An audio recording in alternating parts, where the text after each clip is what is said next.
I'm Sarah Wilson and you're listening to the Roots and All podcast. I'm here to help you get growing. Join me as I explore everything plant related both indoors and out and provide the information you need to create your perfect green environment. Hello and welcome to this week's episode of the podcast. This week I'm speaking to Karen Lawton, co-author of the book The Sensory Herbal Handbook.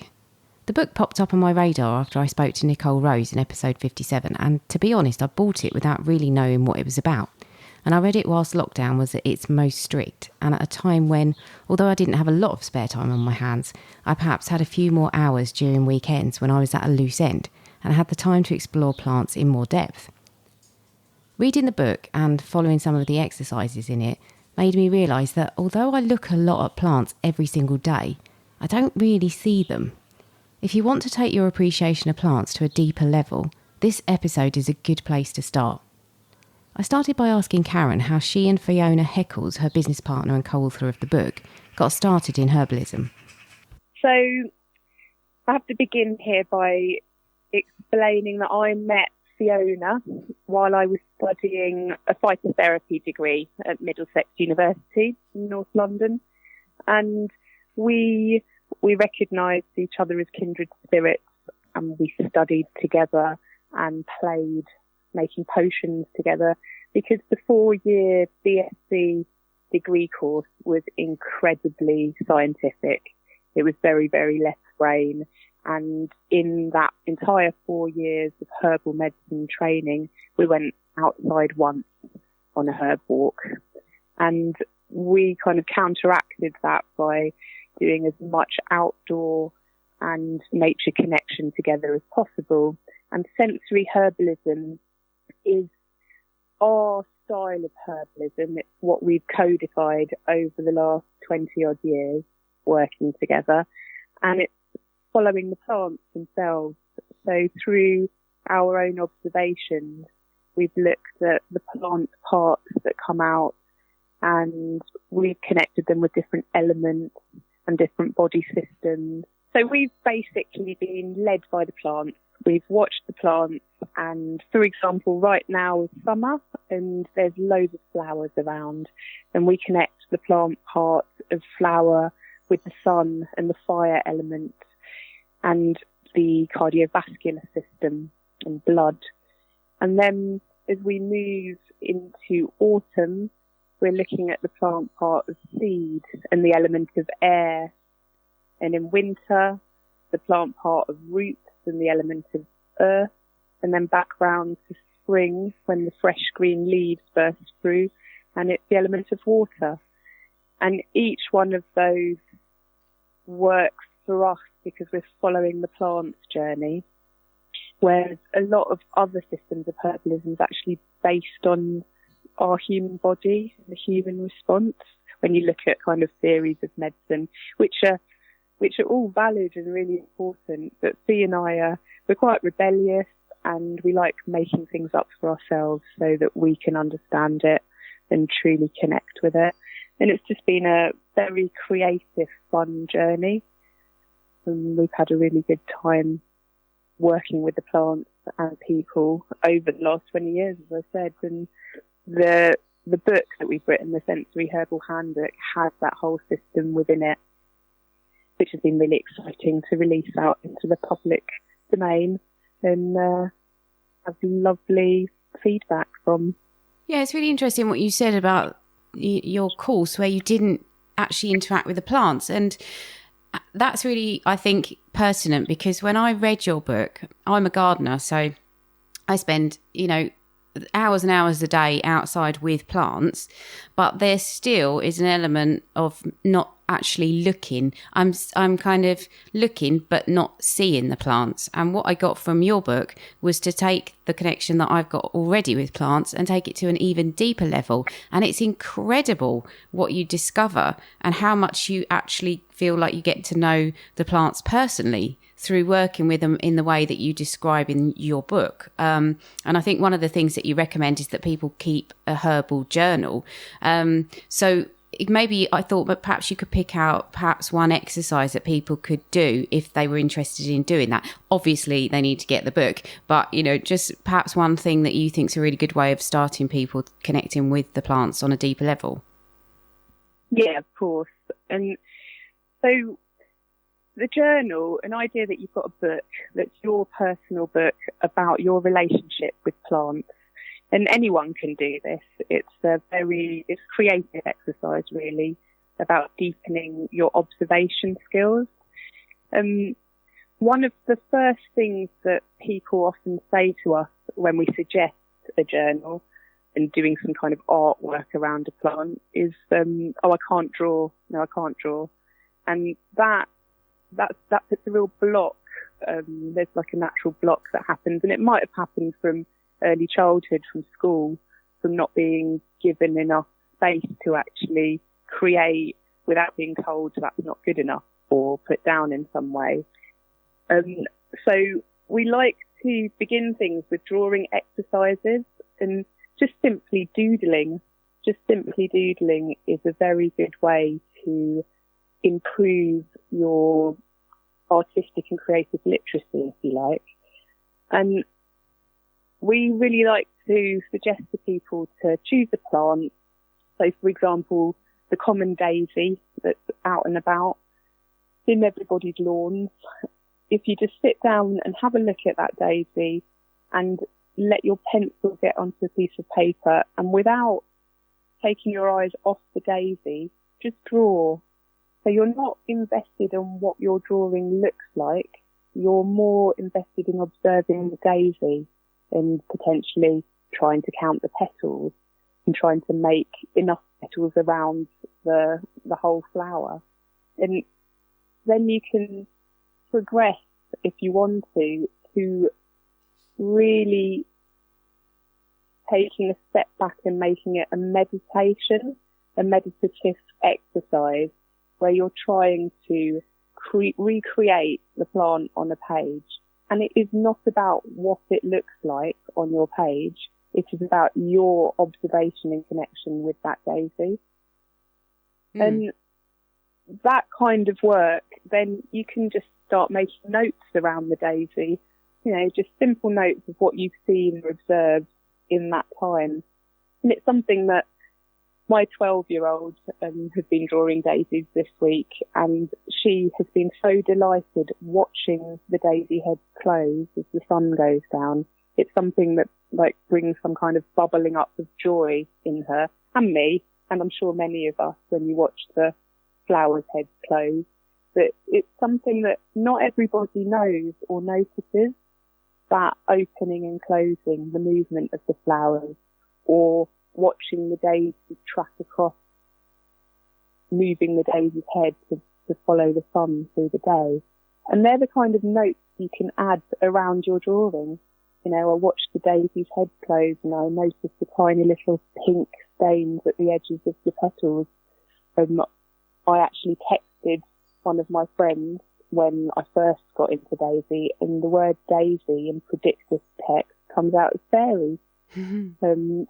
You know, and that's the kind of thing I noted in my journal, that these are fairies not only in the history of mythology, you know, when people have created daisy fairies, but in our modern technological era, they're predictive text that changes them as fairies. You know, and your journal's for you, and that's the most important thing. It's not for anyone else. It's your personal plant connection experience journey.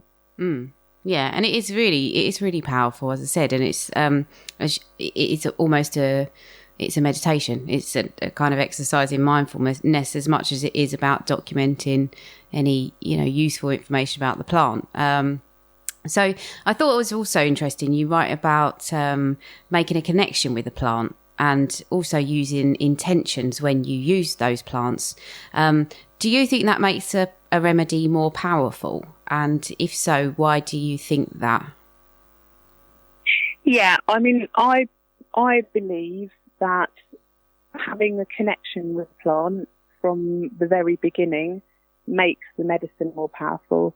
And I guess I've been brought up to believe this. My grandma was a gardener, and she was a green-fingered witch, really, and she taught me that you speak to your plants, you sing to your plants, and the importance of love in all the relationships.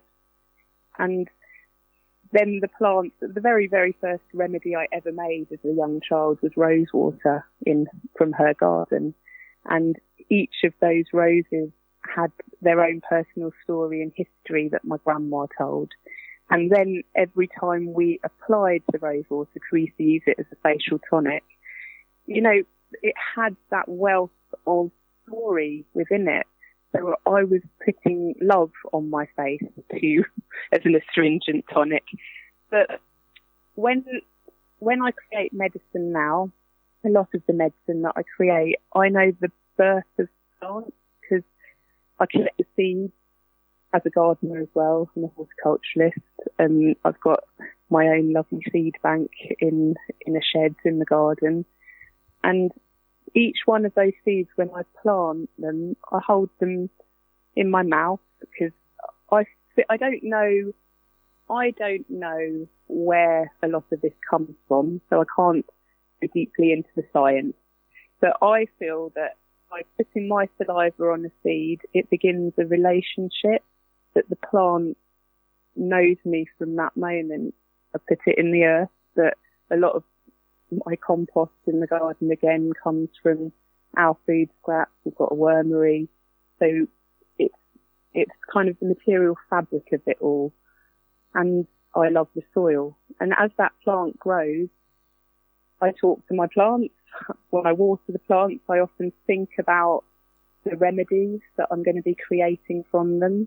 And when it comes to the harvest, there's always a moment. So as I harvest plants, it's part of a ritual, and I choose the right time, whether it's to do with the lunar calendar or biodynamics, and then an intention is formed. So, for example, today I'm going to be harvesting, my oats have already gone to seed really early, and I'm going to be harvesting some oats, and those oats are for a particular remedy that's for the nervous system. We call it maximum chill. And as I harvest the oats, I'm thinking about the nervous system, how those oats nourish the myelin sheath around the nerves, support us with B vitamins. And I speak to the plant saying, thank you for growing, and please make some medicine as potent as possible and help people to be calm, relaxed, and free from anxiety. And I've looked at, you might have heard there's a scientist called Emoto, and he did loads of work on water. And his work looked at the crystal structures of water after monks had prayed over the water, or it had been left in a subway station. And he was showing the intelligence of these molecules of water. So sometimes I like to think of it as the plants are full of water as we are. So by communicating with them, the molecular structure changes and provides some kind of magic. Some kind of magic that, I fully believe in the power of intention and magic. And it's another form of language that goes side by side with scientific discovery, because each of these plants, I'm also fully aware of their phytochemistry, each of different compounds that are in these plants that elicit physiological changes in our bodies.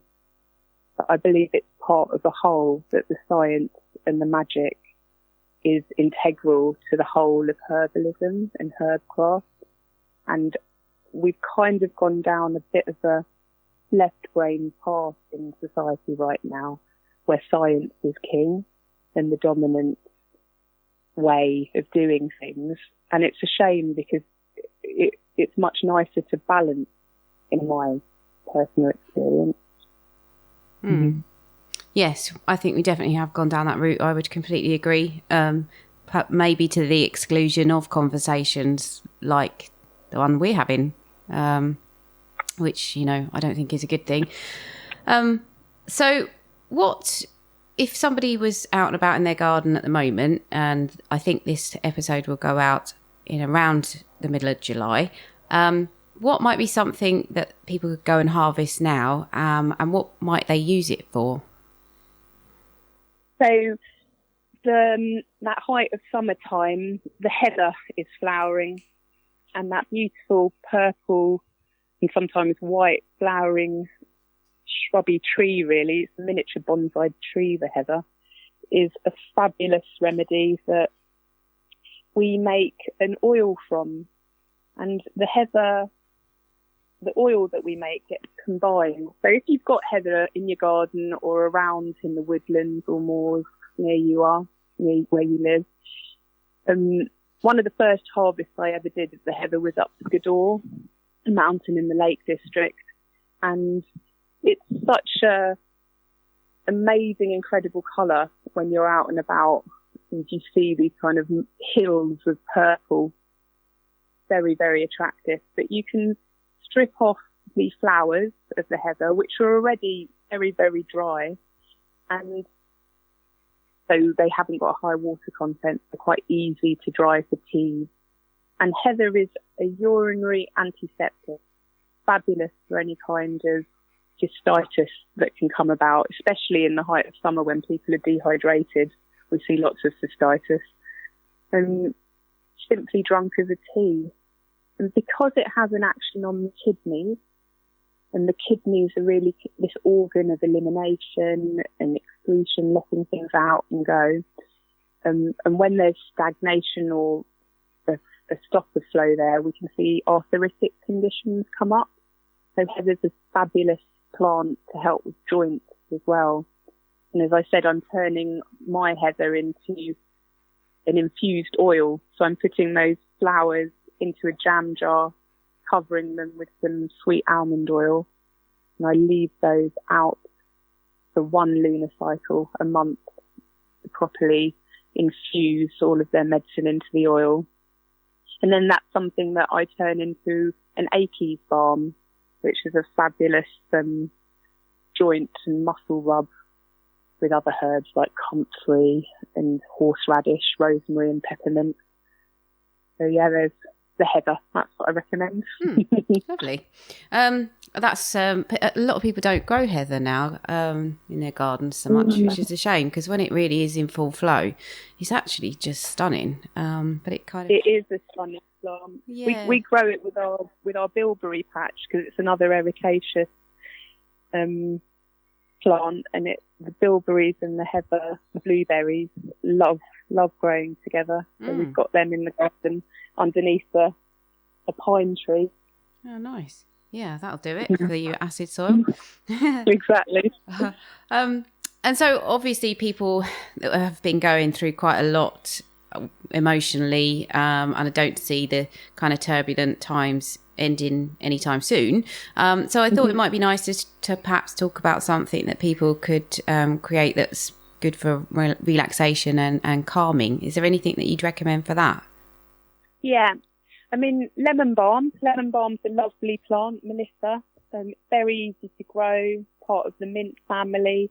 So you've only got to worry about her escaping and spreading boundlessly through all of your gardens. But lemon balm makes a lovely calming tea. Really easy to just pick a sprig of fresh balm, make a simple herbal infusion by covering it with boiling water. It's good when you're making an infusion with aromatic, highly scented plants that you cover it so the steam doesn't escape. So I'll put a sprig of lemon balm in a cup, cover it with boiling water, and then put a saucer on top, letting it brew for 10-15 minutes.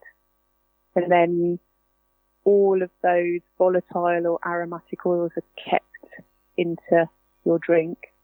And simply drinking that brings a sense of calm. It's an anti-anxiety herb. It's uplifting and very safe. The only place I would say there'd be a contraindication is if you've got an underactive thyroid. It can trigger. If I drink lemon balm every day, for a week or so, I get a bit of a goiter. My thyroid comes up, but it's totally safe in all other ways. And it's fine for me to have 1 or 2 cups. It's just if I drink lots and lots of it. Mm-hmm. Another herb that's lovely to grow is vervain, verbena. And verbena officinalis is the medicinal vervain. And again, very calming and relaxing, slightly bitter to taste. So all of these make nice, simple infusions. And what I'm doing with the oats that I'm harvesting today, I'm making a oat seed tincture, and I'll then mix that with a verbena, a vervain, and a lemon balm tincture, and we call that our max chill drops. And they mix so well together, those 3 herbs, really nourishing for the nerves. Cool. Okay. Well, that's very helpful. I was just thinking about my final question, and I might amend it a little bit, because I was going to ask you about, you talk about the importance of community herb gardens, and I was going to ask you know, kind of why they're important and how we can go towards or work towards establishing more. But then I thought about it, and I wondered why we'd actually lost them in the first place. I interviewed Julian Hoffman, who wrote a book called Irreplaceable, and he talks about the American Indian Center in the States, where a group of Native Americans have re-established a medicinal garden using a lot of the prairie plants and the plants that are, you know, common to them to be used medicinally. And I just thought, why did we ever lose that connection? Could you even hazard a guess at that? Well, losing connection. I know, because I've established a community orchard in my village, and when I was looking into the orchards and looking for funding and grants, I learnt that I think it was a huge number, like something like over 80% of the UK's orchards had been kind of co-opted for agricultural land or building land in the past, since the war. And it just made me think about the growth of agriculture and the growth of cities. And actually this morning I went for a walk to my local nature reserve. It's a Wildlife Trust nature reserve, and there's a planning submission to build 160 houses on that green belt. So I guess land and nature have become looked at as a commodity to be bought and sold, because we're living in a capitalist society. So I'm just hazarding a guess that that's what's happened to a lot of our old community physics gardens and wild spaces. And what we know by lots of different research is that by gardening together, we release all kinds of positive hormones and chemicals, and we feel good. We release endorphins by the hard work of gardening, and creating something together brings a real sense of achievement.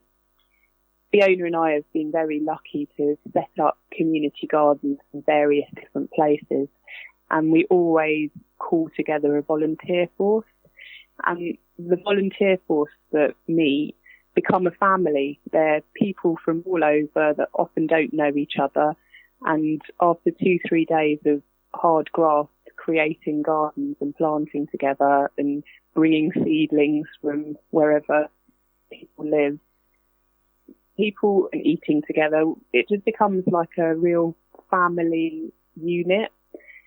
And that's what we've seen with our community gardens projects, that when people work together, grow food and medicine together, they take care of one another to a different level, and the sharing that goes on, it's quite humbling, because we've got various different WhatsApp groups on our phones for different community gardeners or sensory herbalists, and especially through this current crisis, we've just seen this beautiful generosity of sharing. So many seeds and seedlings have been posted all over the land for people over the last few weeks, and medicine created and shared, and just this sense of compassion and kindness that is often so lacking in the dominant narrative. You know, I was actually thinking this morning, I think when I was a child, there was this newspaper headline that went all over, and it was on the news, that Prince Charles talks to plants. And I remember people talking about it around me and ridiculing Prince Charles.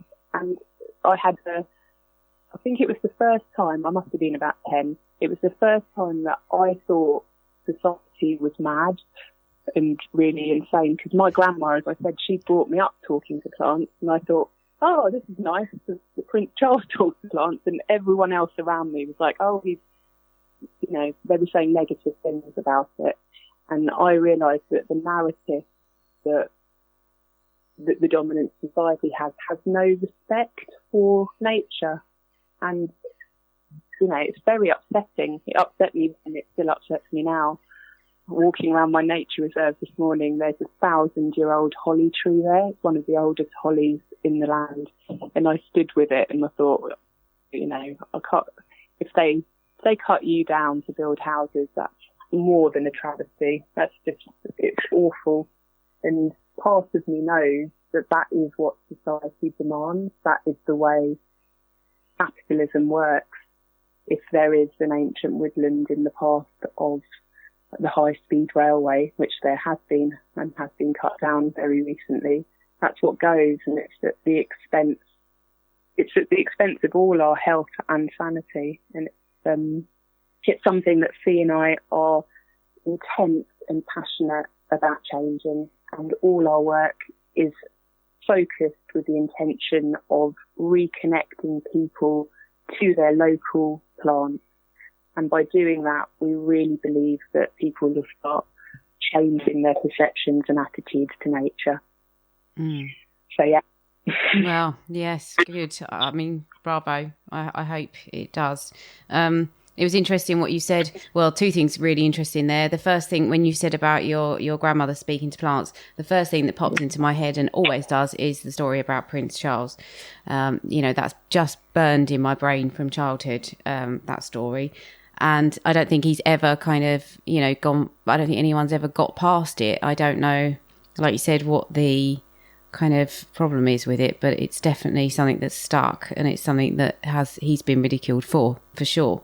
And the other thing that I thought was interesting was it almost kind of came full cycle when you said about community gardens and people sharing plants, and that went back to actually your grandmother's garden, because most gardeners can walk around their garden, and the plants that have a special place and the plants that they'll stop and highlight to you are the plants that somebody else has given them, and they never forget that connection. So it's about, I suppose, having shared plants, which then make the plants significant, which then means you're more likely to protect them. So, but without having that kind of community and the connection between the people and plants, that's why I suppose we don't fight for the spaces that are getting destroyed. Yeah, that's it. So I think we've all got a duty to revive this connection of sharing that used to be the norm in my grandmother's time.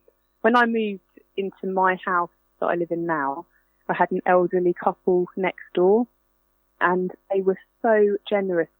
My garden was devoid of life at that time.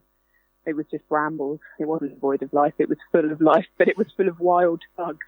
And they helped me clear it, and they gave me so many plants. And like you say, I walk around my garden and I look and I know who's gifted me each of those plants. And I also know who has the new generations of some of my cuttings and plants and where they are in the land and what soil their roots are in. It's very special, isn't it, gardening? Yeah, it is. Brilliant. Well, is there anything that you want to say or to mention about your work? As I said, I can put stuff in the show notes, but if you're welcome to share anything that you're up to at the moment. Thank you. All I'd like to say is if anyone has any questions or comments at all about herbs and herbal medicine, please do get in touch with us through our website, which is sensorysolutions.co.uk. Thanks to Karen for taking part in the interview, and thanks to you too for listening. I hope you can forgive the noise in the intro and outro, but I've got all my doors and windows flung open because it's so hot this week, and I've got sparrows in my porch who I think are fledging, and they're really creating a racket. I'm just looking out at my garden as I record this, and I can probably tell you where most of the plants came from and the people I bought them from, even if I can't remember the names. Sometimes the nursery people I bought them from or the person who gifted me a cutting linger in the memory a lot longer than the cultivar name, proving just how important the human associations behind plants can be. I have a rose growing up my shed and I've no idea of the variety, but I call it Mrs. Brown's rose after a customer I had years ago, as this rose was grown from a cut-in from her garden. I spent hours pruning and deadheading the original plant in Mrs. Brown's garden, and it was her pride and joy. She wasn't the easiest character to work for, but one day after criticising my pruning for the umpteenth time, I told her I could prune the shrub in question to the best of my ability or I could go home. It was her choice. From that point on, we built a great relationship that lasted until the last time I visited her in a nursing home a few weeks before she died, and although she couldn't speak, a huge smile spread across her face when I took her hand. So treasure your plants and the people who give them to you, because really the two are inseparable. So this week's Bug of the Week with Dr. Ian Bedford is on what Ian refers to as summer snowflakes. If you don't know what they are by their name, I'm pretty sure you'll have seen one. Sometimes called summer snowflakes, the cabbage white butterflies are a common sight in our gardens throughout the warmer months each year. And for many people, these delicate insects are a joy to watch as they chase each other through the sky like trailing kite tails, or feed from summer flowers like lavender, where they'll sway in the breeze like little white flags. But alas, the pleasure these butterflies bring some of us is often offset by the frustration and despair that their cabbage-munching caterpillars cause others, the gardeners and the growers who toil each year to produce their homegrown vegetables. Cabbage white butterflies actually comprise of two species, the large and the small white. However, there's a few other white butterflies in Britain that could easily be mistaken for them. So catching and killing the adults should never be an option for controlling them. However, if left alone, their caterpillars, particularly the large whites, can soon destroy not only the cabbages, but most of the other brassicas that are being grown as well. Since each caterpillar, as it grows and matures, will consume leaf material equivalent to around 27,000 times its final body weight. So what are the options for controlling them? Well, despite the availability of chemical pesticides for home use, none of these are specific to cabbage caterpillars and might therefore harm beneficial wildlife. And besides, many people grow their own food in order for it to be chemical-free. So the simplest and most environmentally friendly alternative is to securely enclose brassicas within a netting that has large enough holes to allow water and light through, but not the adult butterflies, and to ensure that netting is in place before the butterflies first appear, and that it's at least 2 inches away from the plants, or they'll easily lay their eggs through the holes and onto the leaves. However, if netting isn't feasible, then just keep an eye open for when the butterflies first start to fly around the cabbages, since these will be the females who will have already mated and are now searching for the plants to lay their eggs on. Landing on the underside of suitable leaves, the large whites will quickly lay clusters of around 50 bright yellow eggs, whereas the small whites will lay pale yellow eggs, singly, and usually alongside a leaf vein. So from this point onwards, turn over and inspect the leaves every 2 or 3 days, and remove as many eggs as you can by rubbing them between your fingers. Those that are missed, though, will soon hatch into little caterpillars, which are either yellowy green and speckled with black for the large white, or velvety green for the small. But these too can easily be removed by hand, or left as a much sought after food for the garden wasps. Failing this, just grow plenty of nasturtiums, as they're a great alternative for cabbage white butterflies to lay their eggs on, or for relocating the caterpillars collected from the vegetables. And then, perhaps those summer snowflakes will be back in your garden again next year. You can download or listen to the podcast direct from the website www.rootsandall.co.uk, where you'll also find my blog and a sign-up form for the newsletter, which gives you a weekly roundup of content, plus the inside scoop on things like upcoming guests. Or you can subscribe wherever you normally get your podcasts. Email me with comments and feedback at podcast@rootsandall.co.uk. Follow me on Twitter, Roots and All, Facebook, Roots and All UK, and Instagram, Roots and All Pod.